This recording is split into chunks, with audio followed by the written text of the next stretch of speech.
When interest rates aren't favorable and inflation's high and the market's not doing what we want it to do in a given year, those conversations like to bring back are super meaningful for clients, just to circle back and because clients forget. Like, I think one of the biggest risks we have as advisors is client remembering risk.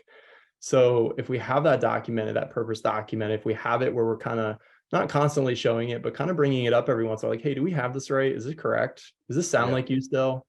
Whenever some of those questions come up that are really like in the moment, minute, like only looking 2 or 3 months in advance, just to be able to zoom out a little bit and be like, hey, remember when we talked about all this? Like, is that still correct? And usually they're like, yeah, that's still us.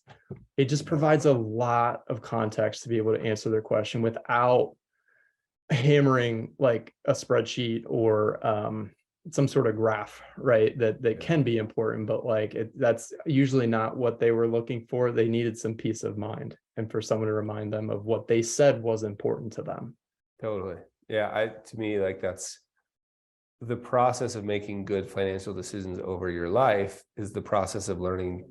Often it's the process of making trade-offs. Yeah. Unless there's unlimited resources, it's the process of making trade-offs. And when you're making a trade-off, you often need to say no. And the easiest way to say no is if you have a deeper yes. Yeah. And the deeper yes is often this, this idea of like, hey, this is what you told me was important when we first met. Is this still true?